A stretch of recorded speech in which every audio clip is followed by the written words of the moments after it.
गायत्री मंत्र के साथ में परम पूज्य गुरुदेव, वंदनीय माता जी और सभी ऋषि सत्ताओं को नमन वंदन प्रणाम करते हुए आइए आज का विषय प्रारंभ करें। उनसे संरक्षण की प्रार्थना करते हैं कि इस गूढ़ विषय का तत्व ज्ञान हमारे ऊपर प्रकाशित हो, ऐसी कृपा वो हम पर करें। गायत्री मंत्र के साथ ओम भूर्भुवः स्वाहा तत्सवितुर्वरेण्यं भर्गो देवस्य धीमहि धियो यो नः प्रचोदयात्। जी प्रणाम सभी को। आज का विषय तत्व शुद्धि से संबंधित विषय है।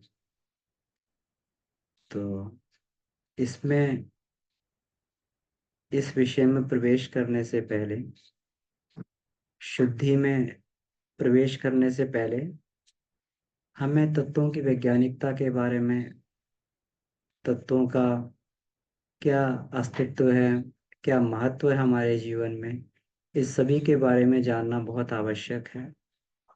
तो इसी से संबंधित ये तत्व शुद्धि का चैप्टर है। तो तत्व शुद्धि में हम लोग एक एक तत्व की शुद्धि के लिए अलग अलग कक्षा में हम लोग चर्चा करेंगे। इस कक्षा में हम लोग तत्वों की वैज्ञानिकता के बारे में, कौन से तत्वों का क्या प्रभाव है हमारे शरीर में, और उसका आध्यात्मिक महत्व हमारे जीवन में तत्वों का क्या है, तो इस विषय पर हम लोग चर्चा करने के लिए जा रहे हैं। तो परम पूज्य गुरुदेव ने इसको जो है ये तत्व का जो विषय है ये बहुत ही महत्वपूर्ण विषय है। तो इसलिए प्रयास यही किया गया है कि इस विषय को जो है इसको विस्तार पूर्वक इसको लिया जा सके। आइए हम लोग देखते हैं। इसमें एक स्लाइड में शेयर करने के लिए जा रहा हूँ।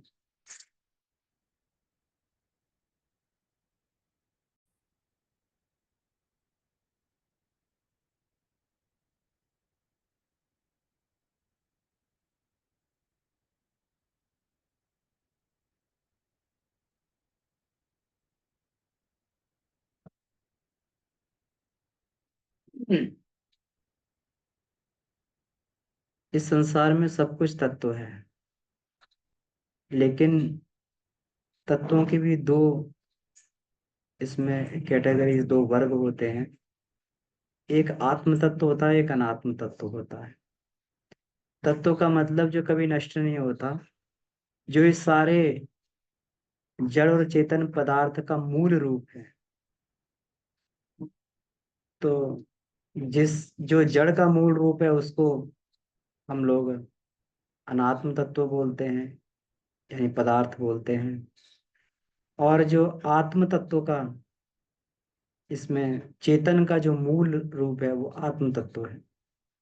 यानी आत्म तत्व से, आत्मा से ही ये चेतना मूल रूप से बनी है, या फिर ये कहें कि चेतना से ही आत्म तत्व बना है।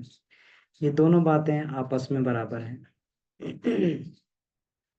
तो हम इसमें पहले ये वाली बात देखते हैं कि तत्वों का हमारे जीवन में, ये जड़ समझने वाले तत्वों का हमारे जीवन में क्या प्रभाव पड़ता है। तो हम लोग ये देखें कि पिछली बार हम लोगों ने जो चर्चा की थी कि आयुर्वेद का आधार जो है वात, पित्त और कफ, इन तीनों के आधार पर ही आयुर्वेद का आधार है। हम लोग ये देखते हैं कि तत्व पांच हैं: पृथ्वी, जल, अग्नि, वायु और आकाश। तो इसमें जो पृथ्वी और आकाश तत्व हैं ये सीधे तौर से हमारे रोगों का कारण नहीं बनते हैं, क्योंकि पृथ्वी तत्व जो है ये हमारे शरीर में, जितना भी हमारे शरीर में पदार्थ भाग है, मनुष्य गोरा है, काला है, ठिगना है, लंबा है, ये सारा पृथ्वी तत्व के कारण आता है। और जिसको हम ये देखें, और आकाश तत्व जो है, आकाश तत्व का संबंध जो होता है, ये आकाश तत्व का संबंध हमारी बुद्धि से और हमारी तन्मात्राओं से रहता है। तन्मात्रा भी तत्व का सूक्ष्म रूप है। तो ये आकाश का संबंध हमारी बुद्धि से और तन्मात्राओं से रहता है। कोई व्यक्ति कितना बुद्धिमान है, कोई व्यक्ति कितना चतुर है, कोई व्यक्ति कितना विद्वान है, ये सब आकाश तत्व के ऊपर ही निर्भर करता है। जिनका आकाश तत्व परिष्कृत होता हुआ चला जाता है, तो उनको जो है फिर उनके अंदर विद्वता, उनके अंदर चतुरता, उनके अंदर बुद्धिमता, ये सब बढ़ते हुए चले जाते हैं। ये सब आकाश तत्व का ही महत्व है। इसमें जब ये प्राकृतिक चिकित्सा होती है, तो प्राकृतिक चिकित्सा में जो है ये आकाश तत्व, परम पूज्य गुरुदेव ने आकाश तत्व को वाणी के रूप में निरूपित किया है। लेकिन जो इसको ये बोलते हैं, प्राकृतिक चिकित्सा में आकाश तत्व को, आकाश तत्व को पोल के आधार पर, कि जहां पर भी पोल है, खालीपन है, वहां पर आकाश तत्व है, तो खालीपन को आकाश तत्व बोला है। हम लोगों ने पिछले से पिछली बार में चर्चा की थी कि जैसे हम व्रत और उपवास करते हैं, पदार्थ का परिमाण हमारे शरीर में घटता है, तो आकाश तत्व बढ़ने लगता है। और आकाश तत्व प्राण ऊर्जा का आधार है। यानी प्राण ऊर्जा को ही आकाश तत्व बोला जाता है। इसीलिए जिसके अंदर जितनी प्राण ऊर्जा अधिक बढ़ती है, वो उतना ही बुद्धिमान हो जाता है, वो उतना ही जो है कुशाग्र हो जाता है, वो उतना ही उसकी प्रतिभा हर क्षेत्र में विकसित होने लगती है। तो ये आकाश तत्व के बढ़ने के कारण होता है। और हम लोग देखते हैं कि व्रत उपवास में जैसे हम पदार्थ कम करते हैं, क्योंकि हर एक तत्व का अपना अनुपात है। सभी तत्व जो सम अनुपात में रहते हैं, तो अगर उसमें अगर ये उसमें पदार्थ का भाग कम हो रहा है, तो उसमें जो है वायु आ जाएगी, उसमें जो है जल स्थान ले लेगा, उसका उसका स्थान जो है आकाश ले लेगा। तो इस तरीके से ये सब, इसमें सब अपना संतुलन पूरा बना के रखते हैं कि जितना शरीर को चाहिए वो किसी न किसी तत्व से उसको पूरा कर लेता है। तो अगर शरीर को भोजन नहीं मिल रहा, तो आकाश तत्व से वो अपने आप को भर लेता है, आकाश तत्व से पूरा कर लेता है। आकाश से दो बातें करता है, आकाश से भोजन भी खींच लेता है, और आकाश से जो है ज्ञान भी खींच लेता है। तो कभी कभी हम लोगों को ये महसूस होता है, जब इस विषय को नहीं पढ़ा था, तब हमें ये कभी समझ में नहीं आता था कि जिस दिन उपवास करते हैं, उस दिन शरीर के कौन से ऐसे केंद्र जागृत हो जाते हैं कि अपने प्रश्नों के समाधान अपने आप मिलने लगते हैं। तो ये समझ में नहीं आता था। ये समझ रहे थे कि हो सकता है कुछ देवी अनुग्रह हो या कृपा हो, कि जब हमने उपवास रखा भगवान खुश होते हो, और खुश होने के बाद में जो है हमें ज्ञान देते हैं। लेकिन जब इसका विज्ञान समझ में आया, तो विज्ञान यही था कि आकाश तत्व जिस दिन बढ़ता है, जिस दिन हम लोग अस्वाद, जिस दिन हम लोग जो है उपवास रखते हैं, उपवास मतलब भोजन कम करते हैं या भोजन नहीं करते हैं, तो उपवास करते हैं, उस दिन आकाश तत्व बढ़ता है। और आकाश तत्व से हम लोगों की बुद्धिमत्ता, आकाश तत्व से हम लोग का ज्ञान, आकाश तत्व से हम लोग के समाधान हमें प्राप्त होने चालू हो जाते हैं।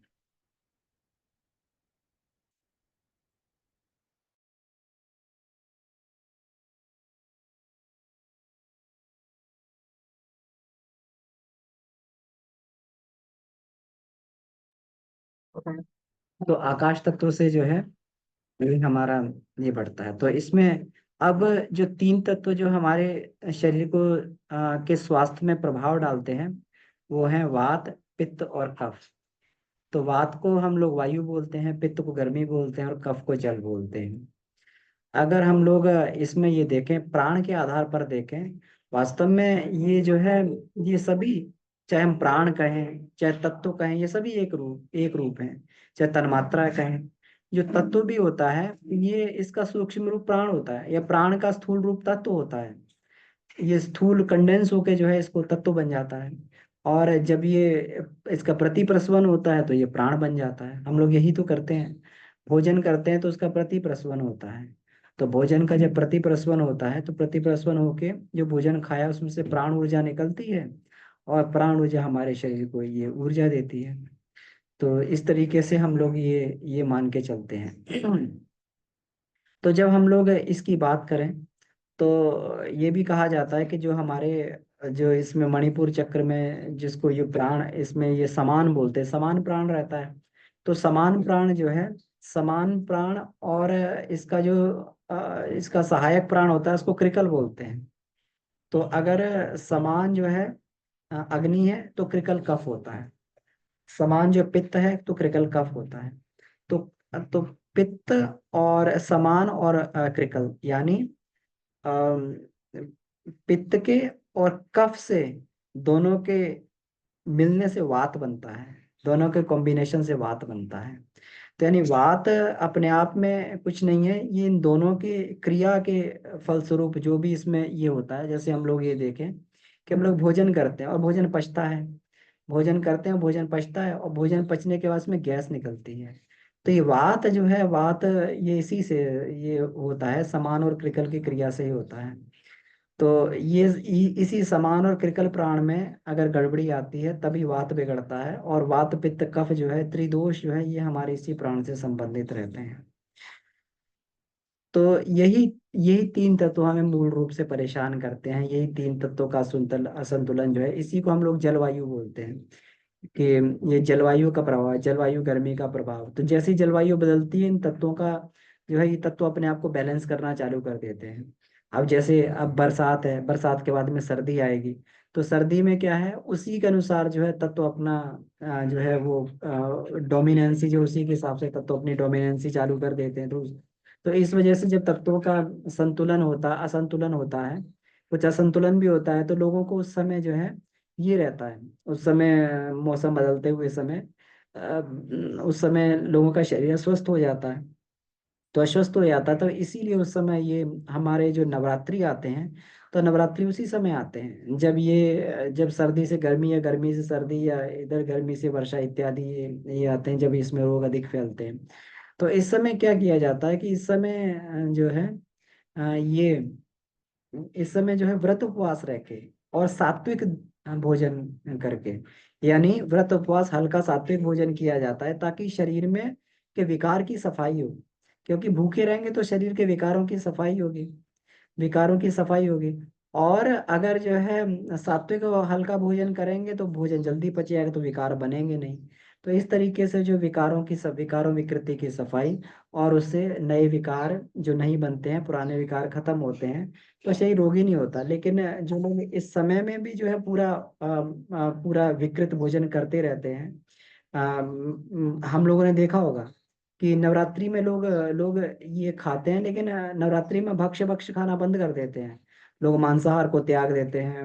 लोग उस समय जो है इसको शराब इत्यादि को, मांसाहार को, और ये त्याग के, और जो है जो भी भक्ष्य भक्ष्य खा रहे हैं, बाहर का नहीं खाते, लहसुन प्याज इत्यादि सब त्याग देते हैं। और उसके बाद में जो है, और फिर नवरात्रि के बाद में जब ये प्रक्रिया होती है, व्रत व्रत उपवास रखते हैं, फिर उसके बाद में फिर अपने जो भी उनका रूटीन रहता है उसी हिसाब से फिर ये करते हैं। तो हर कोई व्यक्ति जो इस समय कुछ ना कुछ परहेज जरूर करता है। और परहेज का मतलब ही है, जो व्यक्ति परहेज कर लेता है तो प्रकृति जो है उसको फिर बीमार नहीं होने देती है, प्रकृति उसकी सफाई कर देती है उस पीरियड में। हाँ, तो क्योंकि ऐसा उस समय ये रहता है कि जब अगर प्रकृति उस समय सफाई कर रही होती है, हमारी सारी की सारी ऊर्जा जो है सफाई में चली जाती है उस समय। और उस समय अगर हम लोग भक्ष्य भक्ष्य खा लेंगे, तो उस ऊर्जा, उसमें हमारी ऊर्जा खत्म हो जाएगी। ऐसा नहीं है हर बार भोजन करने से हमारी हमारी ऊर्जा में अभिवृद्धि होती है, ऐसा नहीं है। हर बार का भोजन हमारी ऊर्जा को नहीं बढ़ाता है।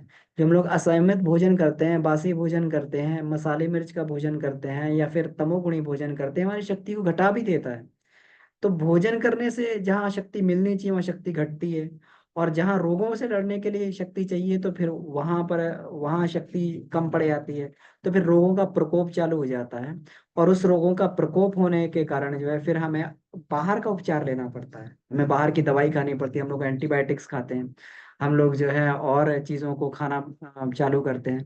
वो सिर्फ ही वजह से होता है कि हमने अपने सिस्टम को सपोर्ट नहीं किया, हमने अपने सिस्टम को जो है उसको सहायता नहीं की। वो अपने आप जो उसका एक स्वतंत्र था इसको सफाई करने का, रोगों से लड़ने का, उसको हमने सपोर्ट नहीं किया, उस पे उसके खिलाफ हम लोग विपरीत चलते रहे। विश्वास मानिए कि अगर हम जरा भी सिस्टम को सपोर्ट करते हैं तो हमें कभी दवा खाने की जरूरत नहीं पड़ती है। कभी भी हमें जो है डॉक्टर के पास आने जाने की आवश्यकता नहीं पड़ेगी।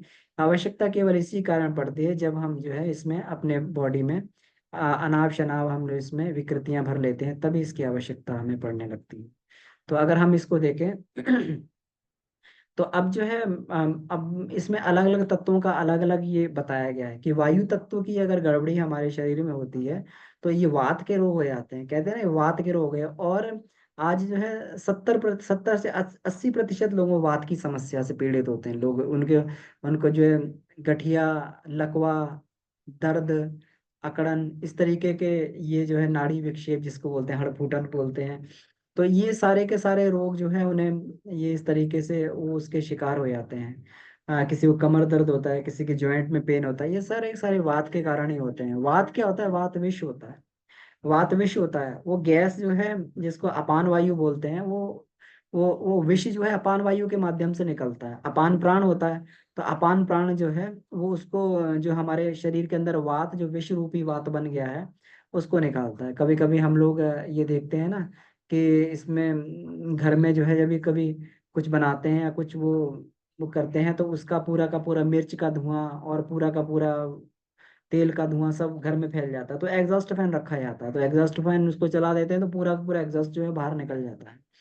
इसी प्रकार से जो है जो गाड़ियां होती हैं, तो गाड़ियां में जो है साइलेंसर लगा होता है, तो सारा का सारा एग्जॉस्ट जो है वहां से होकर निकलता है। अगर उसी में बना रहे तो उसी में बना रहेगा तो फिर जो है वो ब्लास्ट कर जाएगा, वो जो है वो फिर आगे उसका प्रोसेस रुक जाएगा, आगे जो है नया उसका बनाने का प्रोसेस रुक जाएगा।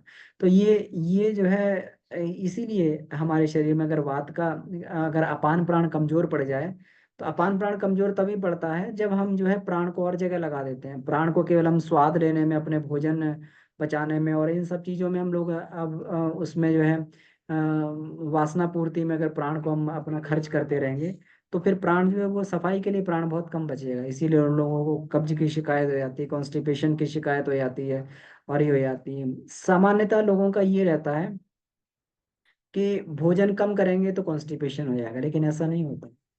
जो व्यक्ति भोजन अधिक करते हैं और बार बार भोजन करते हैं उनको कॉन्स्टिपेशन की शिकायत उनको अधिक हो जाती है। क्यों? क्योंकि इसमें जब हम लोगों ने एक भोजन कर लिया, एक भोजन पचने का अंतराल होता है। कोई भोजन जो है 4 घंटे में पचता है, कोई 6 घंटे में पचता है, कोई 8 घंटे में पचता है, कोई 24 घंटे में पचता है। तो उस भोजन को पचने की शक्ति चाहिए। तो जब वो भोजन अब पचेगा नहीं, वो शक्ति नहीं होगी, तो अगर नया उसको काम दे दिया जाएगा तो भोजन फिर जो है उसमें लग जाएगा, और जो वेस्टेज को बाहर करने का तंत्र था तो वहां पर वो काम करना बंद कर देगा।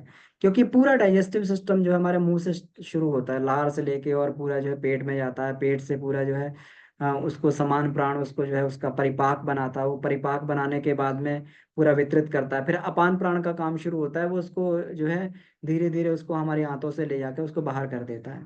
लेकिन हमने अपान प्राण को अगर अपना काम नहीं करने दिया और केवल पाचन पाचन का ही काम करवाते रहे उससे, तो फिर वो जो है कब्ज बनने लगता है, विष बनने लगता है। और फिर वही जो गैस का भी फॉर्मेशन करता है, वही वात की भी फॉर्मेशन, फिर उसमें जो अगर ये नहीं निकलेगा, हमारे शरीर से वेस्टेज नहीं निकलेगी, तो वो उसको जो है वात बन के पूरे शरीर में हमारे रक्त को दूषित करेगा।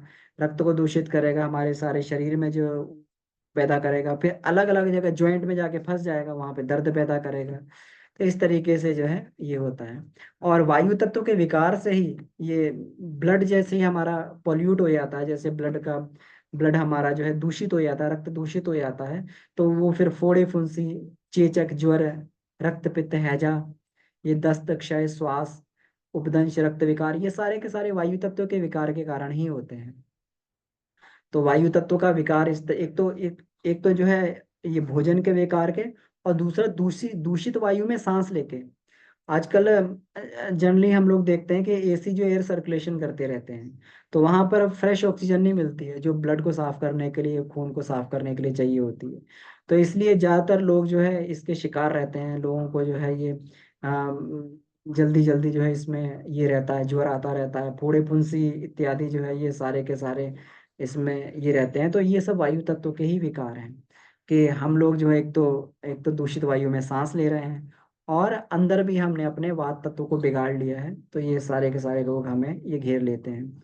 अब जल तत्व की गड़बड़ी से इसमें लिखा हुआ कि जलोदर होता है, और पेचिश होती है, संग्रहणी, बहुमूत्र, प्रमेह, स्वप्न दोष, जुकाम, खांसी, ये सारे जल तत्व के दूषित होने के कारण होते हैं। तो जल तत्व जो है इसमें, तो इसमें हम लोग एक एक तत्व की शुद्धि के लिए अलग अलग चर्चा करेंगे पूरा उसमें।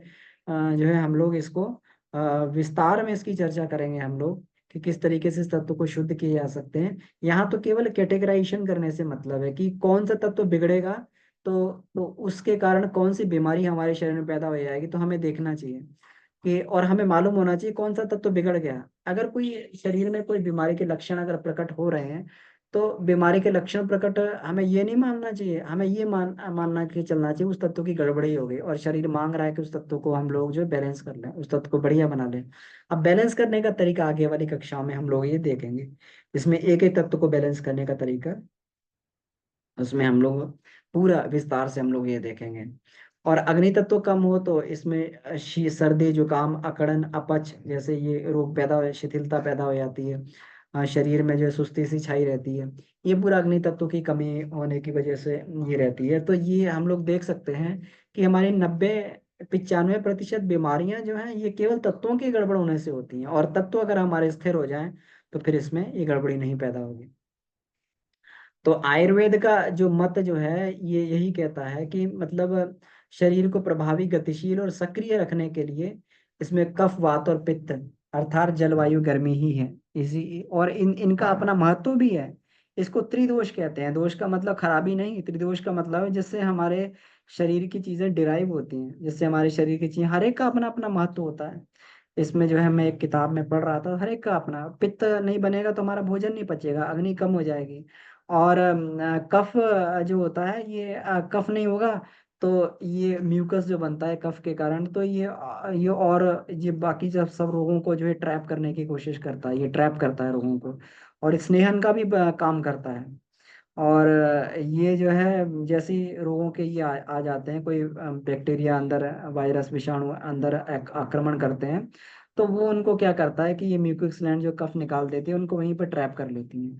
और फिर उसको जो है खांसी इत्यादि के माध्यम से जब कफ शरीर में से बाहर जाता है, तो ये जो है ये बैक्टीरिया सब शरीर से बाहर चले जाते हैं। तो इसका भी अपना उपयोग है। और वात का भी उपयोग होता है। वात की जगह में पढ़ रहा था वात का क्या उपयोग है, तो एक जगह लिखा हुआ था कि जो है हमारे शरीर का जो सिग्नल होता है, जो भूख प्यास का सिग्नल होता है, वात के माध्यम से ही ये जाता है।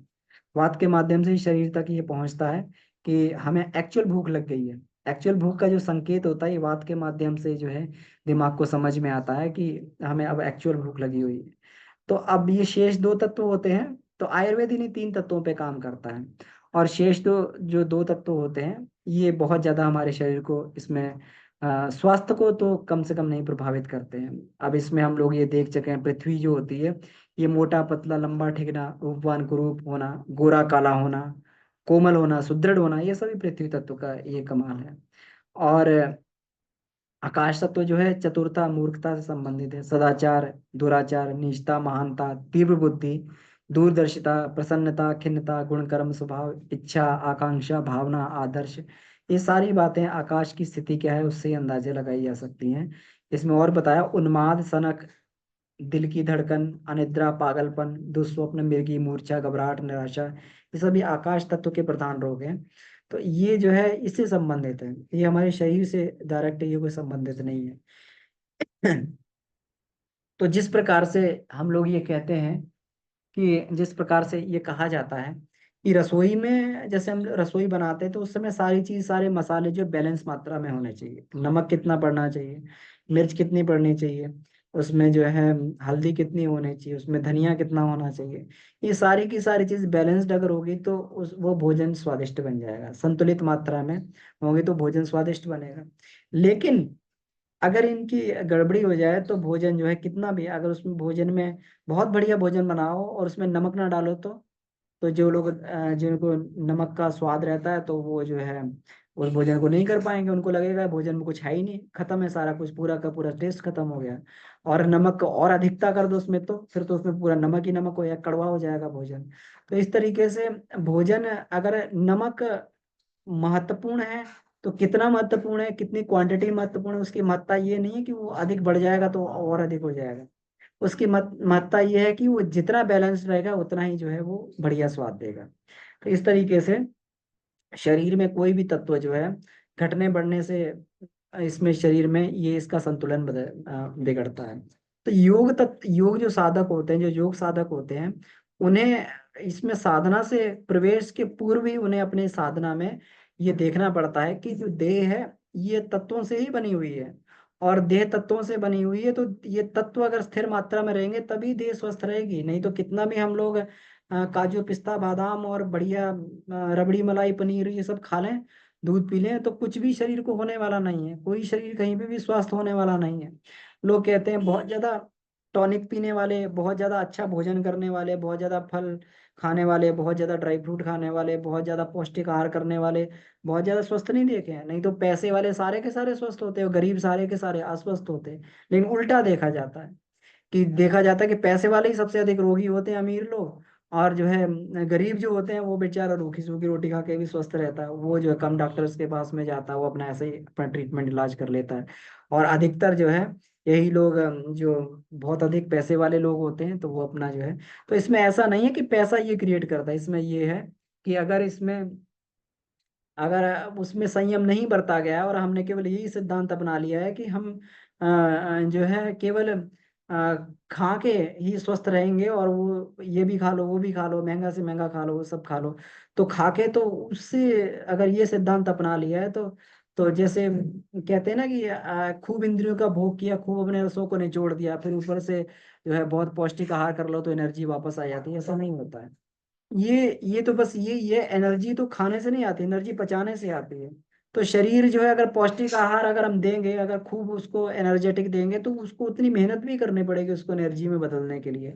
जब मेहनत करेगा तो उसकी शक्ति खत्म होगी, और शक्ति खत्म होगी तो उसकी रोग प्रतिरोधक क्षमता नष्ट होगी, और रोग प्रतिरोधक क्षमता नष्ट होगी तो फिर धीरे धीरे व्यक्ति बीमार पड़ता जाएगा, और बीमार पड़ेगा तो फिर जो है, लेकिन जो व्यक्ति बेचारे उनको संयमित उस वजह से, अब मान लीजिए कोई व्यक्ति के पास खाने के लिए बहुत कम है, वो ज्यादा कुछ खा ही नहीं सकता है, कुछ बाजार से खरीद के या कुछ वैसा जो है मिष्ठान पकवान खा ही नहीं सकता, उसके पास इतना ही पैसा है कि जो है वो उतना अपना किसी तरीके से सादी रोटी खा सके। तो ये भी मान लीजिए कि ईश्वर की कृपा है, कम से कम उस माध्यम से भी जो है वो अपने आप को स्वस्थ बनाए रहता है। उस माध्यम से देखें कभी वो बख्श बख्श नहीं खाएगा, क्योंकि इतना है ही नहीं उसके पास खाने के लिए। किसान जो होता है वो बड़ा संयमित खाता है, उसको जो उतना होता ही नहीं है, वो संयमित खाता है और खूब मेहनत करता है, तो हमेशा निरोगी रहता है, स्वस्थ रहता है। लेकिन आज किसान लोग भी हमने देखे हैं कि वो उनको भी आराम दलबी के जीवन जीने की आदत और वो सब धीरे धीरे बढ़ती जा रही है, और वो भी जो अपना पूरा असंयम उनका जो है, तो आजकल ये लोग भी बीमार पड़ रहे हैं। तो ऐसे करके जो है, तो इसमें हमेशा हम लोग को ये ध्यान देने वाली बात है। तो हम लोग यही बात कर रहे थे कि ये जो है जो धारा हमारी धारणा के अधिक खाएंगे हम अधिक स्वस्थ बन जाएंगे या कर लेंगे, तो इससे नहीं होता है। इसीलिए साधक को संयमित जीवन इसलिए जीना पड़ता है कि पंच तत्वों का बैलेंस हमारे जीवन में स्थिर रहे, पंच तत्व हमारे जीवन में स्थिर रहें, और पंच तत्व स्थिर रहेंगे तो शरीर स्वस्थ रहेगा। अगर ये कहते हैं कि अगर हम एक गायत्री के पांच मुख जो हैं, इतनी बड़ी बात इसमें कही गई है कि पांच तत्व बनकर निवास करते हैं, यही पांच तत्व ही ये पांच प्रकार की गायत्री हैं, पृथ्वी जल अग्नि वायु आकाश है, यही गायत्री के पंचमुख है, यही अगर हमने इसको अपने तत्वों को सही रूप से बैलेंस रख लिया और तत्वों के कारण अपने शरीर को बीमार नहीं होने दिया, तो इसका मतलब हमने गायत्री की को प्रसन्न कर लिया, हमने गायत्री की प्रसन्नता की पहली सीढ़ी को पार कर लिया। तो ये पांच ज्ञानेंद्रियां पांच कर्मेंद्रियां जो है, इन्हीं इनको हमारे तत्व ही क्रियाशील रखते हैं। ये जैसे बोलते हैं ना, तो ये हर एक तत्व जो है, हर एक ज्ञानेंद्रिय कर्मेंद्रिय को क्रियाशील रखता है। जैसे हम लोग ये कहते हैं कि हम जो आंख कान, जो हमारे आंख है कान है नेत्र है, आंख कान, और हमारी त्वचा है, हमारे जीभ है ना, तो ये सारी की सारी जो है हमारी हमारी नासिका है, ये सारी की सारी हमारी जो ज्ञान इंद्रियां हैं, और ये ज्ञान इंद्रियां जो है ये तत्व के प्रभाव से ही ये काम करती हैं। जैसे नासिका का तन्मात्रा जो है, नासिका की तन्मात्रा क्या है, नासिका की तन्मात्रा गंध है, और गंध का ये क्या है, पृथ्वी इसकी तत्व है, इसका तत्व क्या है, पृथ्वी इसका तत्व है। इसी प्रकार जो जीव है, इसकी तन्मात्रा क्या है, रस है, रस लेना तन्मात्रा है, और इसका तत्व क्या है, जल है। तो इस तरीके से ये हर एक तन्मात्राओं के मूल में जो एक तत्व होता है, और वो तत्व जो है उस इंद्रिय की चंचलता का कारण बनता है। यानी जीव हमारी जो है, अगर ये अगर रस हमारा चंचल हो जाएगा, तो जीव चंचल हो जाएगी, तो ये हमारे फिर आगे चल के और भी इंद्रियों को आगे चल के ये चंचल कर देती है। इससे इससे जो है हमारी जननेंद्रियां चंचल हो जाती हैं। तो ये कर्मेंद्रियां जो हैं, ये हमारे कहीं ना कहीं इसको ये पहुंचाती हैं। इससे ये कहते हैं कि हमारा उपस्थ जो है ये उपस्थ कर्मेंद्री होती है। ये जल की कर्मेंद्री क्या है, उपस्थ, और ज्ञानेंद्री क्या है, ये जल की ज्ञानेंद्री जीवा है। तो इसमें ये सब आपस में जुड़े हुए हैं, ये ज्ञानेंद्रिय कर्मेंद्रिय जुड़े हुए हैं। जैसे कोई तत्व का अनबैलेंस हुआ तो वैसे ही जो है वो ज्ञानेंद्रिय कर्मेंद्रिय चंचल हो जाएंगे। तो इसलिए जो कहते हैं कि जो अपने भोजन इत्यादि को संयमित नहीं रख सकते, वो कभी भी संयम नहीं कर सकते, दूसरी प्रकार संयम नहीं कर सकते। इसलिए कहते हैं कि लापरवाही, अव्यवस्था और आहार विहार के संयम से अगर तत्वों का संतुलन बिगाड़ दिया जाए, अगर रोगग्रस्त हो दिया जाए, तो पंचमुखी गायत्री माता का, देह परमेश्वरी का तिरस्कार करना है। तो हम कौन सी साधना कर रहे हैं, हम कौन सी साधना कर रहे हैं, अगर हमने अपने शरीर को ही रोगी बना लिया, शरीर को बीमार कर लिया। तो इस चीज को हमें ये देखना चाहिए। अब हम इसमें ये देखें कि जो पांच तत्वों का, पांच तत्व जो होते हैं, ये हमारे आत्मा का। अब इसमें थोड़ा इसको, इसके तत्वों को उस माध्यम से देखते हैं, हम थोड़ा इसमें सूक्ष्मता की तरफ इसको जाते हैं, इसको ये देखते हैं कि जिसको हम लोग जो है ये कहते हैं तत्व ज्ञान कहते हैं। तो पांच तत्व जो है आत्मा का आवरण और बंधन है। ये ये तत्व ही ये आत्मा को बांधने वाले हैं, और इन्हीं के कारण, इन्हीं तन्मात्राओं के कारण ही हम तत्वों से बंधे रहते हैं। क्योंकि अगर ये तन्मात्रा, कोई चीज हमें क्यों अच्छी लगती है, या तो उसकी गंध अच्छी लगेगी, या उसका जो है हमें उसकी शब्द अच्छा लगेगा। हम लोग कहेंगे अरे वो व्यक्ति हमें क्यों प्रिय है, वो बहुत सुंदर दिखता है, इसका मतलब उस रूप से बंधे हुए हैं। अगर वो व्यक्ति हमें क्यों प्रिय, वो बहुत मीठा बोलता है, वो हमेशा, हम भी जब भी जाते हैं तो हमारे लिए अच्छी अच्छी बात बोलता है, खराब कुछ नहीं बोलता है, इसका मतलब तब एक माध्यम ये हो गया ये इसका बंधने का। ये चीज हमें जो है, ये चीज बड़ी स्वादिष्ट लगती है हमें, नमकीन चीज बड़ी स्वादिष्ट लगती है हमें, मीठा चीज बहुत स्वादिष्ट लगती है। ये क्या हो गया, इसका मतलब हम जो है उस रस से बंधे हुए, रस तन्मात्रा से ये बंधे हुए, जीव से बंधे हुए हैं। तो ये तन्मात्रा ही जीव के बंधन का कारण है। जितनी जितनी मात्रा में हम लोग ये छूटते चले जाते हैं, अपनी तन्मात्राओं को हम लोग परिष्कृत कर लेते हैं, तन्मात्राओं की साधना कर लेते हैं, उतना उतना हम मुक्त होते हुए चले जाते हैं। तो इसका मतलब मर के मुक्ति मिलने का कोई, इसमें कोई बहुत बड़ा विज्ञान नहीं है। जो है जीवित रहते मुक्ति का मतलब ये है कि हम अपनी तन्मात्राओं से मुक्त हो गए, हम अपनी तन्मात्राओं से अपने अनुसार काम करवा रहे हैं। अभी हम तन्मात्राओं से, तत्वों की तन्मात्राओं से हम लोग बंधे हुए हैं। हमारी इंद्रियां जो है उस तन्मात्राओं को महसूस करती हैं, और उस तन्मात्राओं को महसूस करने के बाद में जो है उसको, उस चीज को मांगती हैं। और जब मांगती हैं तो हम उसका जो है संतुलन असंतुलन भी कर देते हैं कभी कभी। जैसे हम लोग, हमें ये बहुत पसंद है, मीठा बहुत पसंद है, तो मीठा अगर ये हुआ तो अब वो हमारी इंद्री, जीव इंद्री है, वो मीठा मांग रही है। अब मीठा खाएंगे तो मीठा तो केवल जीव को ही पता लग रहा है, गले में जाएगा तो कोई मीठा नहीं लगेगा, जीव से उतरते ही सारी चीज जो है वो एक तार लगने लगती है, एक जैसी लगने लगती है, उसमें कहीं कोई ये नहीं रहता। लेकिन फिर भी जो है केवल एक जीव की वासना की पूर्ति के लिए हम लोग जो है उसको बार बार तरह तरह के उसको व्यंजन देते हैं, केवल जीव के स्वाद के लिए। इसका मतलब जीव, और मरने के बाद में कहाँ मुक्ति हुई, मरने के बाद में भी लोग प्रेत बन जाते हैं, और बार बार उन जो चीजों में वासना होती है उन चीजों को मांगते हैं। उन उन जिनमें खाने की वासना हो, चाहे कईयों कईयों की वासना कपड़े में हो जाती है, कईयों की वासना कपड़े में हो जाती है। एक बार कहते हैं कि बुद्ध जो थे, बुद्ध के उसमें उसमें जो संघ में एक भिक्षु था। उस भिक्षु को एक बार एक चीवर मिल गया। चीवर का मतलब, जो लोग वो कपड़ा पहनते थे उसको चीवर बोला जाता है। तो उसे वो चीवर मिल गया उसको, और वो चीवर उसको इतना पसंद आया, इतना पसंद आया कि उसमें उसकी आसक्ति हो गई। तो वो जो है कहते हैं कि उसकी इतनी आसक्ति हो गई कि वो अपने उसमें पूरा का पूरा, उसने जो है मेरा ही कपड़ा कितना सुंदर है, मेरा कितना बढ़िया है, सारा का सारा ध्यान उसी में, उसी को सहेजना, उसी को संवारना, और उसी में उसकी सारी योग तप ध्यान वो सब छूट गया। सब छूट गया उसके बाद में जो है वो उसी में, और ऐसे ही जो है संयोगवश उसकी मृत्यु हो गई। उसी आसक्ति में के बाद में उसकी मृत्यु हो गई। और वो जब मृत्यु हो गई तो फिर उसका चीवर जो है दूसरे भिक्षु को दे दिया गया, उसका चीवर दूसरे भिक्षु को दे दिया गया। और जब उसे दूसरे भिक्षु ने उसको जो ओढ़ा हुआ था, उसमें कीड़ा लगा हुआ था, तो उसने कीड़े को निकाल के फेंक दिया, बुद्ध हंसने लगे। उस व्यक्ति ने कीड़े को निकाल के फेंक दिया और हंसने लगे, बुद्ध हंसने लगे। बुद्ध ने कहा कि ये जो इसमें तुम ये कीड़ा देख रहे हो, ये कीड़ा वही पूर्व जन्म का भिक्षु है जिसको ये चीवर मिला था।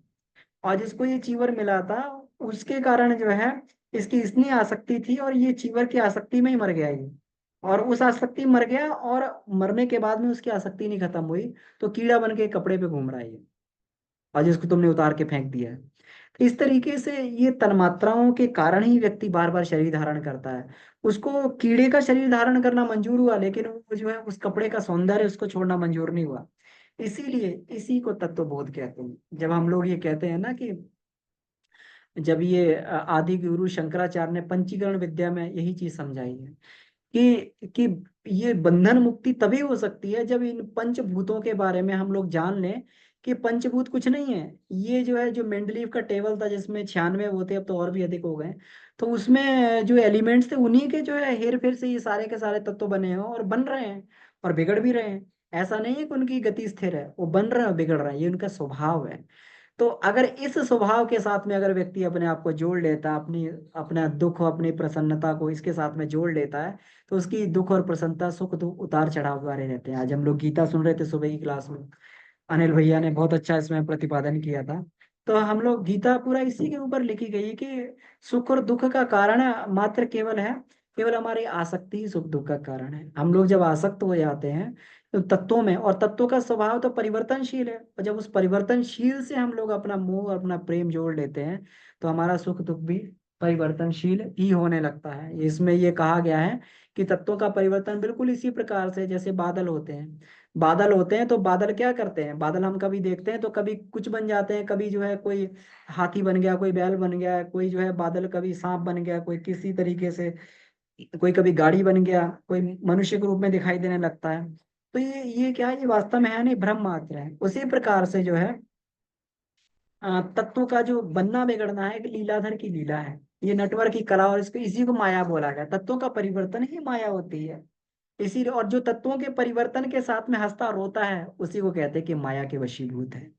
और जो तत्वों के परिवर्तन से हंसता रोता नहीं है और केवल साक्षी भाव से उसको परिवर्तन को देखता रहता है, जीवन मरण को साक्षी भाव से देखता रहता है, सुख दुख को साक्षी भाव से देखता रहता है, शरीर भाव से उठकर आत्मभाव में जीता है, तो उसी को कहते हैं कि ये व्यक्ति जो है इसमें जो आत्म स्थिति में आ गया है, उसी को स्थित प्रज्ञ व्यक्ति बोलते हैं।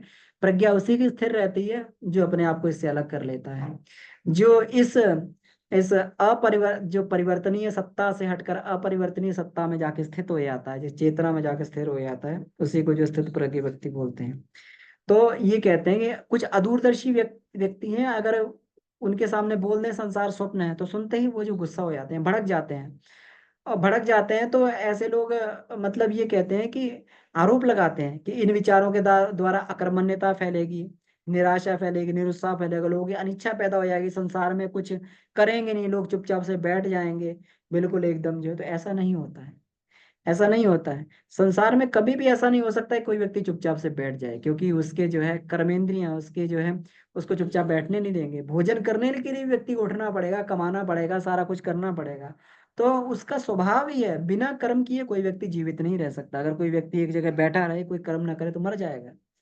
तो इसलिए संसार बनाया इसी तरीके से गया है कि वो बिना कर्म किए नहीं रह सकता। तो उसका कर्म में निराशा, निरुत्साह, अनिच्छा पैदा हो ही नहीं सकती है। केवल एक, जिसके कारण एक अज्ञान, जिसके कारण वो केवल और केवल पदार्थ में कोई सब कुछ मान लेता है, इस परिवर्तनीय सत्ता को ही सब कुछ मान लेता है, और आत्मा की उपेक्षा करने लगता है। जो हमारा असली जीवन का उद्देश्य, उसकी उपेक्षा करने लगता है। जिस उद्देश्य को लेके हम लोग जीव इस संसार में पैदा हुए, उस उद्देश्य को भूल गए और केवल केवल पदार्थ के भोग के पीछे जो आसक्त रहता है, पागल रहता है, तो आसक्ति उसकी इससे छूट जाती है तत्व दर्शन से। कि वो जब व्यक्ति समझता है कि जिस चीज के पीछे मैं भागा जा रहा हूँ, वो चीज जो है स्थायी सुख देने वाली नहीं है, वो तो केवल जो है केवल कुछ देर के लिए हमें अंदर गुदगुदाने वाली है, और फिर बाद में गुदगुदी समाप्त होने वाली है, वो गुदगुदी खत्म हो जाएगी। जब कोई व्यक्ति एक बार कोई चीज खा के उसके अंदर जो रस पैदा होता है, वो कहते हैं कि उसके अंदर जो है ये डोपामाइन वगैरह ये सब पैदा होने लगते हैं। कोई चीज एक बार खा ले तो डोपामाइन पैदा हुआ, तो अंदर गुदगुदी हुई। लेकिन बार बार अगर वो चीज खाए तो शरीर डोपामाइन करना पैदा करना बंद कर देगा। तो इसीलिए बार बार चीज खाने से उसका वो स्वाद नहीं मिलता है जो कभी पहली बार खा के या कभी बहुत दिनों बाद खा के उसको वो मिला करता था। शरीर रिस्पॉन्ड करना बंद कर देता है। तो इसी प्रकार से कोई चीज जब तक ना मिलती है तब तक जो उसके लिए बहुत हम लगते हैं कि बड़ा बढ़िया में वो है, कभी मिल जाती है। और जब रोज रोज उसको देखें तो फिर उसमें इच्छा खत्म हो जाती है, फिर मन कुछ परिवर्तन ढूंढने लगता है, फिर मन कुछ जो और ढूंढने लगता है, और फिर जो है और चीजों में खोजने लगता है। तो ऐसे करके जो है वस्तुओं का इकट्ठा करते करते और उसका करते करते पहाड़ बन जाता है जीवन में। और जीवन जो है बिल्कुल एकदम ये कहते हैं नारकीय जीवन बन जाता है। चारों तरफ कहते हैं कि शमशान में जैसे लाशों के ढेर लगते हैं, उसी तरीके से ये ढेर लगते रहते हैं। लेकिन मनुष्य की कभी भी जो इससे तृप्ति नहीं होती है, मनुष्य का जीवन इसमें खत्म हो जाता है। तो इसी अज्ञान से छूटने के लिए जो है ये दार्शनिक वेदांत का दार्शनिक विवेचन व्यक्ति को हमेशा जो ये ध्यान में रखना चाहिए कि संसार जो अस्थिर है, संसार जो स्वप्न रूप है, संसार जो उड़ते हुए परमाणु का पुंज मात्र है। तो इस केवल मोह से बचने के लिए इसको ये किया जाता है, ना कि संसार में अपने कर्तव्य परायणता को छोड़ देने के लिए। व्यक्ति अकर्तव्य परायण कभी नहीं हो सकता, उसको हमेशा जो कर्तव्य परायणता है। लेकिन व्यक्ति बुद्धिमान हो जाता है, तत्व ज्ञान से व्यक्ति बुद्धिमान हो जाता है कि ये जिसके पीछे मैं ये चीजें पड़ा हुआ, जिस सुंदरता के पीछे मैं पड़ा हुआ हूँ, ये सुंदरता भी बहुत दिन तक रहने वाली नहीं है, कुछ ही साल तक रहेगी। और फिर जितना इस पे पूरा खर्च किया जा रहा था, और वो पूरा का पूरा शरीर जो एक दिन कुरूप बनने वाला है, बूढ़ा हो जाएगा, झुर्रियां आ जाएंगी, तो कितने भी क्रीम पाउडर लगाते रहें, कितना भी फेशियल करवाते रहें, उसका कुछ होने वाला नहीं है, वो भद्दा और लगने लगेगा चेहरा। तो क्यों ना फिर अंदर की सुंदरता को उभारने का प्रयास किया जाए, क्यों ना वो सुंदरता को उभारने का प्रयास किया जो आदिगुरु शंकराचार्य के अंदर थी, जो स्वामी विवेकानंद के अंदर थी, जो कभी गांधी के अंदर थी, जो कभी जो है हाँ हमारे जो जो अवतारी सत्ता उनके अंदर थी, जो भगवान कृष्ण के अंदर थी, भगवान राम के अंदर थी, मनमोहक छवि उनके, वो तभी थी उनकी, जो उनकी अंतःकरण जो है सुव्यवस्थित था, उनका अंतःकरण जो दिव्य था। तो इसके कारण ही जो है लोग उनसे ये प्रेम किया करते थे, उनके साथ में जुड़ते थे। तो वस्तुओं का अनावश्यक मोह न करके उनकी बुराइयों से बच जाता है। और लोभ और मोह को भड़काकर नाना प्रकार के, ये लोभ और मोह भड़कते हैं इससे। जैसे कहते हैं ना, अग्नि में घी डाल दिया जाए तो अग्नि बुझती नहीं है और भड़क जाती है। इसी प्रकार से अगर उसमें जो है भोग में अगर जो इंद्रिय इंद्रिय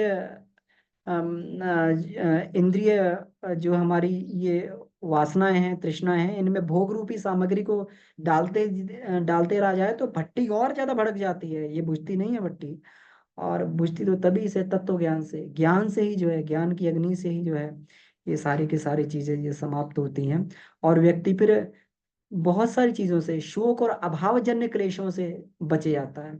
अभाव व्यक्ति के पास कुछ नहीं है, जिसके व्यक्ति के पास कुछ भी नहीं है, वो जो है वो भी व्यक्ति अभाव में नहीं रहता है, क्योंकि संसार का सारा वैभव उस व्यक्ति के लिए है, क्योंकि स्वयं परमात्मा उसके अंदर बैठा हुआ है। लेकिन फिर भी अगर ये नहीं रहता, अगर ये मोह माया और ये इस चीज को हम लोग नहीं समझ पाते हैं, तो व्यक्ति को हमेशा जो ये सारी चीजें परेशान करती रहती हैं, और व्यक्ति जो है हमेशा इसमें ये रहता है। तो ये तत्वों का इसका जो है आज हम लोगों ने इसका ये चिंतन किया। तो ये तत्व ज्ञान बहुत जरूरी होता है इसमें योग विद्या में प्रवेश करने के लिए। तो इसको किस प्रकार से शरीर को स्वस्थ बनाया जाए, और तत्व ज्ञान के माध्यम से किस प्रकार हम अपने जो है आत्मभाव में स्थित रहें, अपने मन को स्वस्थ बनाएं। तो ये चर्चा अब हम लोग अगली क्लासों में एक एक तत्व पे हम लोग विशद चर्चा करेंगे कि एक एक तत्व को कैसे कैसे स्वस्थ रखें और कैसे उसको सही किया जा सकता है हमारे शरीर। जी। तो 8:21 हो गए हैं, अभी कुछ समय हमारे पास में है। तो कहीं कोई प्रश्न बनता हो तो हम लोग, या कोई इसी से संबंधित कोई अगर कुछ वो बनता हो, अपना अनुभव बनता हो तो जरूर बताएं। जी।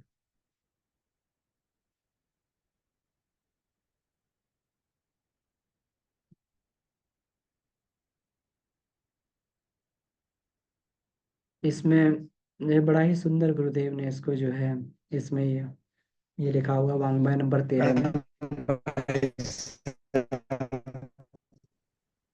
ये रोड से प्रणाम, आपकी आवाज थोड़ा कट रही है।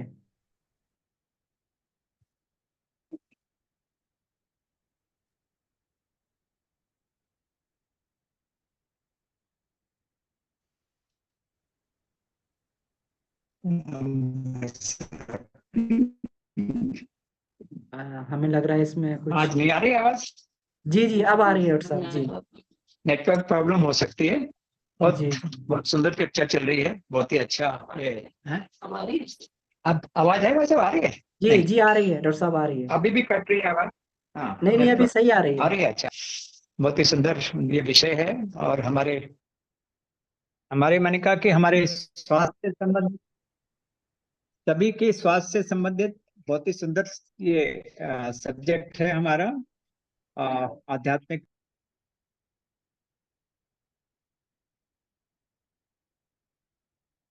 जी डॉक्टर साहब का लगता है कुछ नेटवर्क में गड़बड़ी आने से अभी जो है, तब तक और भी भाई बहन कोई अपना इसमें विचार व्यक्त करना चाहे तो इसमें रख सकते हैं। प्रणाम अमन भैया। दी प्रणाम। अच्छा, पृथ्वी चक्र का जो तत्व गंध है तो उसको कैसे कंट्रोल में कर सकते हैं? क्योंकि गंध तो नेचुरल है, सब जगह पे आती है, तो लोगों को फील होता है ना, ये अच्छा है, ये गंदी है स्मेल, तो वहां से हट जाते हैं। या हर तरह की स्मेल आती है कोई कोई लोगों को, तो समझ में आता है कि उसका पृथ्वी चक्र मतलब जड़ ज्यादा है, तो उसको कैसे कंट्रोल में किया जाए?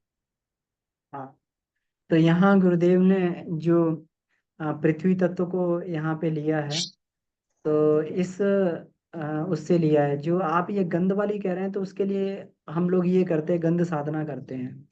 जैसे आनंदमय कोश में पृथ्वी तत्व जो है, हमारे मूलाधार में पृथ्वी तत्व अवस्थित है। तो अगर मूलाधार में हम लोग ध्यान करते हैं, तो अंदर जो है दुर्गंध की या सुगंध आने लगती है। वहां पर अगर ध्यान करते हैं तो पूरा का पूरा जो है शरीर मन जो है सुगंध से भर जाता है। तो अगर किसी को विशेष बार बार ये हर जगह दुर्गंध की समस्या है, तो वहां पर मूलाधार में ध्यान करके वहां पर ये इसको ये ध्यान किया जाता है। पीले रंग का ध्यान किया जाता है। पीले रंग का ध्यान किया जाता है, तो उससे हमारे तत्व व्यवस्थित होने लगता है। ये तो ये बात हुई। और पृथ्वी तत्व को जो है इससे संबंधित माना गया है। पृथ्वी के अंदर संस्कार सोखने की क्षमता रहती है, विष सोखने की क्षमता रहती है। तो उसमें जो है मिट्टी आदि के प्रयोगों से शरीर को स्वस्थ करने का, कि जहाँ पर शरीर में मिट्टी लगाई जाती है वो शरीर के विषयों को खींच लेती है। और मिट्टी से हमें शक्ति भी मिलती है। पहले जो लोग हुआ करते थे वो मिट्टी में बैठकर तपश्चर्या किया करते थे, मिट्टी की गुफाएं खोद के उसमें अंदर बैठ के, तो उन्हें भोजन की आवश्यकता नहीं रहती। तो इस प्रकार से जो है पृथ्वी तत्व का हम अलग अलग तरीके से फायदा उठा सकते हैं। धन्यवाद भैया, लेकिन इतना करने वाले लोगों को इतना ये प्रॉब्लम ही नहीं होता था। बिल्कुल। जो कुछ करना नहीं चाहते हैं कुछ भी, उन्हीं को, उन्हीं के उसी लिए को होता समस्या है प्रॉब्लम ये। ज्ञान लेना ही नहीं चाहते, कुछ करना ही नहीं चाहते ना, है। वही बिल्कुल। लोगों को ये हाँ, तो इसमें दी ये कहा ना, भी बताया गया ना कि मतलब मनुष्य बिना कर्म किए एक क्षण भी नहीं रह सकता। नहीं करेगा तो मर जाएगा, है ना। तो इसलिए अब शरीर भी, आप देखिए हम भोजन कर रहे हैं तो वो शौच जाना भी जरूरी है। ऐसा नहीं कि हम 4 दिन भोजन करते हैं शौच ना जाए। शौच नहीं जाएंगे तो व्यक्ति जो है फिर वो हो जाएगा, किसी न किसी को जाना ही पड़ेगा। तो ये शुद्धि तो करनी पड़ती है, नहाना भी पड़ेगा हमें, और वो भी मल त्याग के लिए भी जाना पड़ेगा। इसी प्रकार से जो आत्मा की शुद्धि के लिए ज्ञान की आवश्यकता पड़ती है। जी। जी, धन्यवाद भैया। जी, विभा दीदी आप कुछ कहना चाह रहे हैं?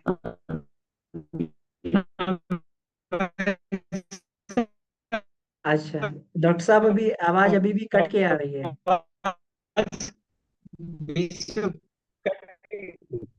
हाँ, हमें लग रहा है कुछ नेटवर्क के उसमें संबंधित कोई समस्या है। भैया प्रणाम। दी प्रणाम। जी, तो फिर भैया अगली बार कर लेंगे, सबको प्रणाम। हाँ, अब आई आवाज, ठीक जी आई। जी, हाँ हाँ, तो प्रणाम। भैया पूछ जी जी। रहे थे कि तो भाव क्या रखेंगे? अभी जो आप बताए कि ये तो बात सही है, जैसे ये साफ साफ पता चलती है कि हम आत्म भाव में हैं, लेकिन फिर भी बाहर से दुर्गंध आती ही है, जैसे शरीर की मतलब दूसरे व्यक्ति का शरीर का दुर्गंध आती ही है। तो उसको कटने के लिए हम किस भाव में स्थित रखेंगे? जैसे मूलाधार में हम ध्यान किए, तो क्या हम मतलब भाव रखेंगे? क्योंकि आती है, उसको कट करने के लिए कैसे हम अपने आप को बहुत अच्छे से रखें? देखिए दीदी, दुर्गंध आना ही कोई खराब बात नहीं है। अगर दुर्गंध अगर दुर्गंध आना बंद हो जाएगी तो गंदगी में भी हम बैठे रहेंगे, हमें पता नहीं लगेगा कि वहां पर गंदगी है। तो ये जो है, अगर दुर्गंध जो है, ये नासिका की गंध है, ये सही और गलत चीज को पहचानती है। अब इसमें सही में हमें सही गंध आएगी, है ना। अगर जी गुलाब में हमें हमेशा सुगंध आएगी, इत्र में सुगंध आएगी। और इसका मतलब नाक जो है वो ये परीक्षण कर ले रही है कि कहाँ पे गंदगी, कहाँ पे ये है। तो जरूरी नहीं है कि मतलब अगर जहाँ दुर्गंध है तो वहाँ दम घोट के ही हम लोग बैठे रहे वहां पर, ये भी कोई साधना नहीं है ना। लेकिन अब मान ले कहीं फंस गए हैं वहां पर, तो फिर कैसे गए हैं वहां पर, फंस गए हैं। तो फिर ये मान के कर लिया जाए कि फिर ये जो है गंध तो ये शरीर का एक स्वभाव ही है ना। ये तत्व ज्ञान से इसको जो हम लोग काटने की कोशिश करें कि हमारे शरीर से भी गंध आती है, लेकिन हमें अब उस गंध में रहती है, इसलिए हमें अपने शरीर की गंध फील नहीं होती, हो सकता है दूसरा उसको फील कर ले, है ना। तो इस तरीके से हम लोग जो है ये, लेकिन अगर मान लीजिए अगर अब गंदगी में ही हम उसमें ये प्रैक्टिकल करेंगे, हम गंदगी में बैठ के हम ये प्रैक्टिकल करें कि नहीं हमें गंद ना आए, तो ये प्रकृति के विपरीत है। नासिका का काम ही है गंध और दुर्गंध का, कि हम लोग जो है उसको ये देखें कि कहाँ पे सड़ांध उत्पन्न हो रही, कहाँ पे क्या है। अगर दुर्गंध आ रही तो उसको साफ करें। अगर कोई घर में चूहा मर जाता है या कुछ हो जाता है, उसको दुर्गंध आती है, नहीं दुर्गंध आएगी, उसमें सुगंध आएगी, तो चूहा मरता रहेगा, बैक्टीरिया फैलते रहेंगे उसमें। तो इसलिए उसका भी जो है अपना एक सिग्निफिकेंस है। लेकिन गुरुदेव कहते हैं कि एक बार कभी ऐसा हो गया था कि एक बार जो है उसमें जो उनके वो थे वहां पर जो छपको थी उसकी सेवा के लिए गए, तो वहां उसके घाव सड़ने लगे थे, उसमें गंध आ रही थी। तो उस स्थिति में फिर तत्व ज्ञान को विकसित करके जो है वहां पर वो काम किया जा सकता है। गांधी थे, लोग मलमूत्र कर देते तो मलमूत्र को साफ करते थे। गुरुदेव को जो मलमूत्र का काम दिया गया था साफ करने का, तो वहां पर अपने तत्व ज्ञान को विकसित करना पड़ता है। वहां पर अपने उसको विकसित करके हमें ये सोचना चाहिए कि यहाँ पर कोई भी चीज निकृष्ट नहीं है। मल भी जो है किसी दूसरे का भोजन है, और हम भी मल खा रहे हैं। हम भी मल खा रहे हैं, हम लोग मलाई खाते हैं, दूध उबलता है, मलाई आती है, मलाई खा जाते हैं हम लोग। हम लोग जो है पेड़ पौधे जो ऑक्सीजन के रूप में मल देते हैं, उस मल को खा जाते हैं, उसको मल को सूंघते हैं उसको, है ना। तो इस तरीके से हर कोई व्यक्ति किसी न किसी का मल खा रहा है। तो इस तरीके से जो है किसी का वेस्टेज जो है किसी के लिए भोजन है, पौष्टिकर भोजन है। जो बैलों के लिए जो है वो खेती का वेस्टेज होता है, बैलों के लिए भोजन होता है। और बैलों का वेस्टेज खेती के लिए भोजन होता है। तो हर किसी का वेस्टेज, तो इस तरीके से तत्व ज्ञान विकसित करके हम लोग, लेकिन जहां पर ये है कि मतलब जहां पर गंदगी दूर करने की बात है, तो वहां पर वो देखा भी जाए, वो उस दुर्गंध का फायदा उठा के उस दुर्गंध को दूर किया जाए। जी दीदी। जी भैया, धन्यवाद। जी किरण दीदी, आपका हैंड रेज है जी। जी प्रणाम भैया, प्रणाम, जय दी गुरुदेव। प्रणाम। जय बहुत ही गुरुदेव। अच्छी क्लास थी भैया। मेरा एक प्रश्न है, हम अभी आज अपनी मासी के यहाँ हैं, तो उनको ना थोड़ा सा कोई भी चीज खाती पीती हैं तो तुरंत ढकार आती है। और जैसे मुंह में कुछ अब थोड़ा सा भी खाना लेके बैठेंगी तो उनको जैसा वॉमिट जैसा होने लगता है, और नींद नहीं आती है, पूरी पूरी रात वो जगती रहती हैं, और शरीर भी हिलता है। तो वही अभी सुन रही थी तो कहीं कि तुम भी पूछो मेरे लिए। जी दी, तो उसमें उसमें तो एक तो ये है ना कि अगर भोजन को शरीर स्वीकार नहीं कर रहा, तो कहीं ना कहीं डाइजेस्टिव सिस्टम में कुछ ना कुछ इश्यू जरूर है, समस्या है, कोई टॉक्सिक जमा हो गया होगा या कुछ हो गया होगा, या कोई ऑर्गन सही से काम नहीं कर रहा होगा। तो इसमें एक तो ये है कि डॉक्टरी सलाह जरूर ली जाए। इसमें कहीं ऐसा तो नहीं है कि कोई हम्म। हमारा ऑर्गन जो गड़बड़ कर रहा है, हमारे हाथ में कोई समस्या है, या हमारे कहीं कोई किडनी में समस्या है, या लिवर में भी ऐसी समस्या आने से ऐसी चीजें होती हैं, लोगों को वोमिटिंग और ये सब जी। आता है, लिवर काम नहीं करता हाँ, है अभी ना। डॉक्टर ने अल्ट्रासाउंड के लिए कहा है, तो जाएंगे 1-2 दिन में। हाँ, अल्ट्रासाउंड करवाएं, प्रॉपर जांच भी करवाएं उसके लिए, कि कोई इसमें तो यही है कि कोई सिस्टम सही से काम नहीं कर रहा, कोई ऑर्गन का फेलियर का है। तो बहुत सारे टेस्ट होते हैं उसमें, एलएफटी होता है, लिवर फंक्शनलिटी अच्छा। टेस्ट होता है, केएफटी होता है, किडनी फंक्शनलिटी टेस्ट होता है ना। तो जी ये जी। सारे टेस्ट भी जरूर करवा के देखें, उससे पता लगे कि हमारे सारे ऑर्गन सही काम कर रहे हैं। और अल्ट्रासाउंड करवाएं कि उसमें कोई ऐसा तो नहीं है कुछ, मतलब उसमें कहीं कोई विष विकार या कोई पथरी वगैरह ये सब चीजों की समस्या आ रही है। तो ये सारे जी। टेस्ट करवा के देखें, तो उसमें जरूर हाँ। कोई ना कोई गड़बड़ी है। और नॉर्मल सिनेरियो में तो ये होता है कि अगर नॉर्मल सिनेरियो में अगर व्यक्ति को भूख प्यास इत्यादि नहीं लग रही है, क्योंकि नींद भी नहीं आ रही है, भूख भी नहीं लग रही है, वो सब भी नहीं हो रहा है, तो ये जी जरूर कहीं ना कहीं किसी ऑर्गन का फेलियर हो सकता हाँ है। हाँ, तो बिल्कुल फिर बिल्कुल उसका सही अगर कहा। अब जांच हो जाएगी तो फिर उसके बाद में उसका देख सकते हैं कि उसका ट्रीटमेंट हम लोग हाँ अध्यात्म के मान से, योग के माध्यम से कैसे कर सकते हैं। जी जी जी। जी। हाँ भाई प्रणाम साहब, भैया। हाँ, प्रणाम। जय गुरुदेव। जय गुरुदेव। प्रणाम जी भाई डॉक्टर साहब। साहब प्रणाम। जी अब इनका आवाज आ इनका रही है आपकी। किरण जी की जो प्रॉब्लम, ये इनकी जो रिलेटिव की प्रॉब्लम है, मुझे इसमें लग रहा है कि इनका जो मेन प्रॉब्लम है गैस्ट्रोइसोफेजियल रिफ्लक्स डिजीज कहते हैं, GERD। उसमें हमारी जो एसिड होती है स्टमक की, वो हमारी जो फूड पाइप है एसोफेगस, उसमें ऊपर आकर के उसको इरिटेट करने लगती है, जिससे हमेशा जो है जी खराब होता रहता है, कभी उल्टी आती है, कभी मिचलाता है, जी मिचलाता है, और जो हमारा खाना है वो अच्छी तरह से नहीं पच पाता है। जरा सा भी कुछ खाते हैं तो पेट भर जाता है, गैस उसमें हाँ उत्पन्न हाँ होती है। तो मेरे ख्याल है इनके केस में खासतौर पर अल्ट्रासाउंड एब्डोमेन के साथ साथ एक छोटे से फूड पाइप में एक वो डाल करके, नली डाल करके उसको विजुलाइज किया जाता है, देखा जाता है उस अच्छा पर्टिकुलर जगह कि क्या प्रॉब्लम है, कितने उसमें पैथोलॉजिकल प्रॉब्लम्स उसमें हैं, क्या उसमें खराबी आई है। मेरा ख्याल है वो जी। स्पेसिफिक टेस्ट उनके लिए जो हमारा एंडोस्कोपी, अपर गैस्ट्रोइंटेस्टाइनल एंडोस्कोपी जिसको कहते हैं, वो गैस्ट्रो और बड़ा ही इंडोस्कोपी। इफेक्ट, मतलब मेन। ठीक है, वो ठीक है इनको भैया, करा ठीक है, लेना वो चाहिए। बाकी कराते खान हैं। पान हाँ में ठीक है तो भैया। बहुत ध्यान इनको रखने की जरूरत होगी। मिर्च मसाला है, ठीक। मिर्च मसाला है, तेल वगैरह है, ये सब चीजें इनको हाँ रखने की चीजें, इनको ध्यान रखने की चीजें रहेंगी, और मेरे बिल्कुल ख्याल है धीरे बिल्कुल। धीरे फर्क पड़ेगा। हाँ, स्पेसिफिक खाना स्पेसिफिक भी ये सादा ही टेस्ट खाती हैं मुझे और। ध्यान रखना है। जी हाँ, वो जी खाते भैया। होंगे, जरूर खाना सादा खाते होंगे, लेकिन उनकी जो हाँ प्रॉब्लम है ना, वो मेन प्रॉब्लम उनकी जो स्टमक का अपर एंड, इसोफेगस का लोअर एंड जो है, वहां पर जी। पैथोलॉजी, वहां पर तकलीफ है, जिसकी वजह से उनको हाँ दिक्कत हो रही है बार बार। ठीक है ना? ठीक, ठीक है भैया, हम करा के फिर आपसे बात करेंगे हम।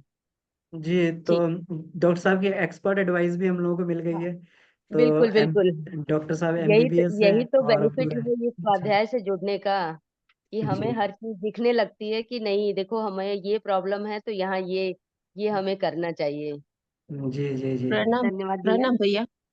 प्रणाम जी भैया। प्रणाम। मेरा खुद का एक्सपीरियंस है। 15 डेज पहले मेरे हस्बैंड को यही तकलीफ थी, मतलब 15-20 दिन पहले।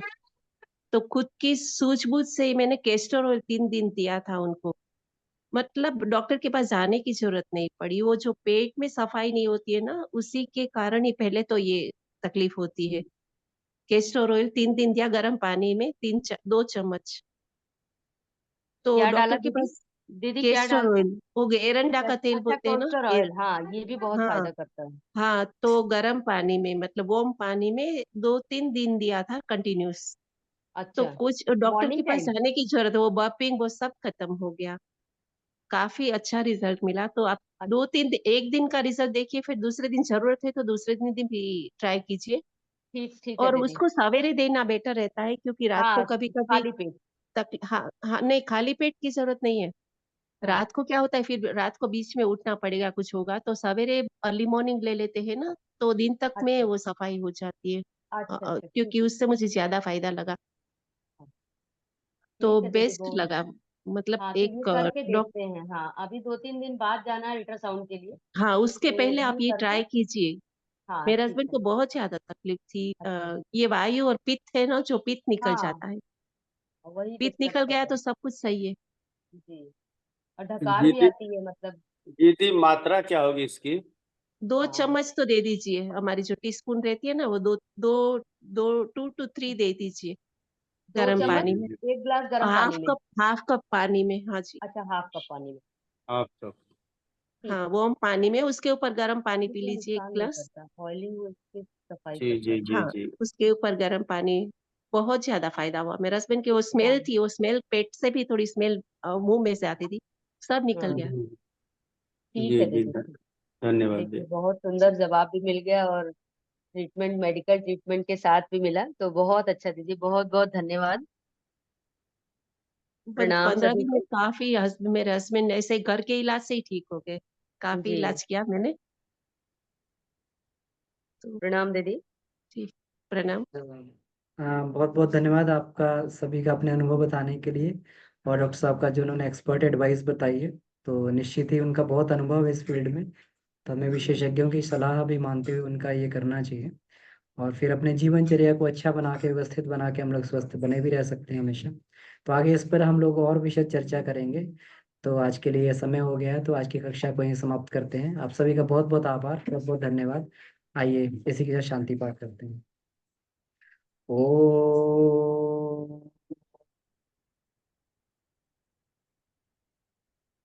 शांति शांति शांति। समाप्त। प्रणाम। आभार।